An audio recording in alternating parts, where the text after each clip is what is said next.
रात का समय था। घड़ी में रात के 12 बज चुके थे। बारिश हो रही थी और बाहर तेज हवाओं की आवाज थी। अंजलि अपने घर के पास बने पुराने मंदिर से वापस लौट रही थी। वह मंदिर गांव के पास एक घने जंगल के बीचों बीच था और रात के इस समय कोई भी वहां जाने की हिम्मत नहीं करता था। लेकिन अंजलि को ऐसा लगता था जैसे उसे वहां कुछ खींच रहा हो। अंजलि के कदम धीरे धीरे जंगल के रास्ते में आगे बढ़ते गए। रास्ते में हर तरफ अजीब सी सन्नाटा पसरा हुआ था। सिर्फ हवा की आवाज और उसके कदमों की हल्की आवाज सुनाई दे रही थी। अचानक उसकी नजर सामने पड़ी, जहां एक काली छाया दिखाई दी। छाया का आकार इंसान जैसा था, लेकिन वह इंसान नहीं था। छाया स्थिर खड़ी थी, जैसे उसका इंतजार कर रही हो। अंजलि के कदम अचानक रुक गए और उसके दिल की धड़कन तेज हो गई। अंजलि ने अपने आप को समझाया कि यह उसकी कल्पना का खेल है और जल्दी से घर पहुंचने के लिए उसने अपना कदम तेज कर दिया। लेकिन जैसे जैसे वह आगे बढ़ी, वह छाया भी उसके पीछे पीछे चलने लगी।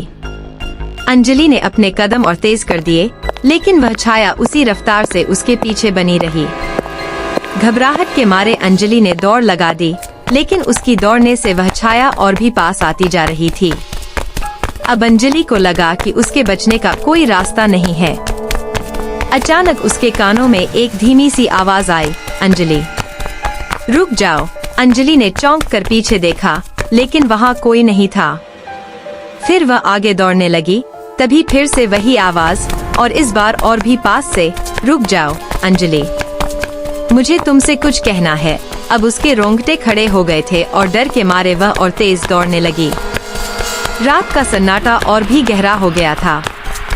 अंजलि की सांस फूल गई थी और उसकी हिम्मत जवाब दे रही थी। वह घर के पास पहुंच चुकी थी, लेकिन जैसे ही उसने घर का दरवाजा खटखटाया, दरवाजा अपने आप खुल गया। उसे अजीब सा एहसास हुआ और वह अंदर चली गई। जैसे ही उसने दरवाजा बंद किया, उसे एक ठंडी हवा का झोंका महसूस हुआ।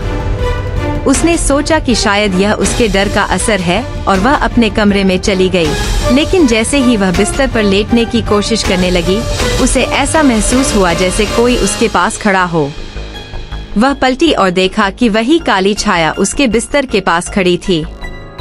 छाया धीरे धीरे उसके पास आई और उसकी आंखों में देखा।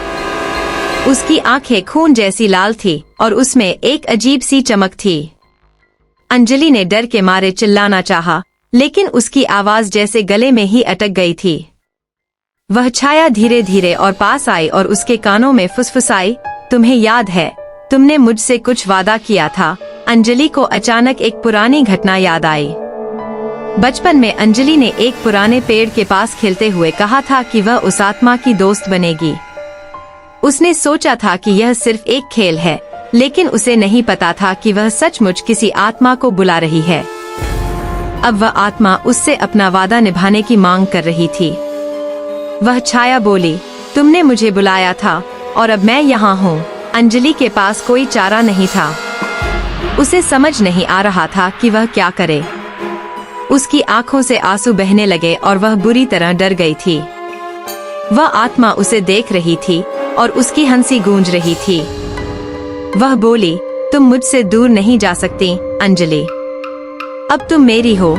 यह कहते ही वह छाया उसके ऊपर झुक गई और अंजलि को ऐसा महसूस हुआ जैसे उसकी आत्मा खींची जा रही हो।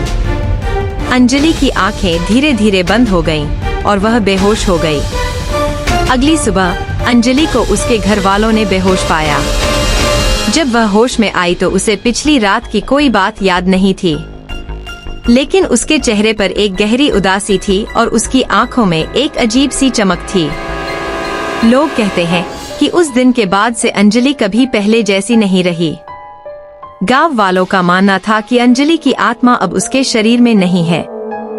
वह अब सिर्फ एक चलती फिरती देह है, जिसमें किसी और की आत्मा बस गई है। उस काली छाया ने अपना वादा पूरा कर लिया था और अंजलि को हमेशा के लिए अपने साथ ले गई थी।